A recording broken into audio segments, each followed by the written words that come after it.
শাকিব খানের মতো কেন এত জনপ্রিয় নয় জিৎ? এ নিয়ে এবার মুখ খুললেন ভারতীয় প্রযোজক রানা সরকার। কি বলছেন তিনি জানলে অবাক হবেন।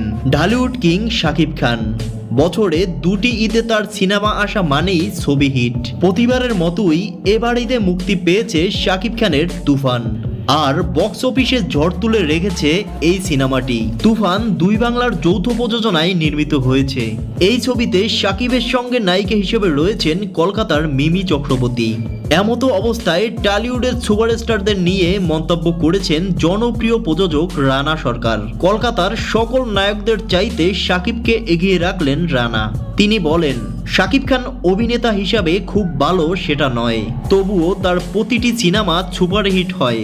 এখন কলকাতার অনেক প্রযোজক বাংলাদেশে গিয়ে শাকিব খানের সিনেমা প্রযোজনা করতে চাইছে, কিন্তু কলকাতার সুপারস্টারদের নিয়ে সিনেমা বানাতে চাইছে না।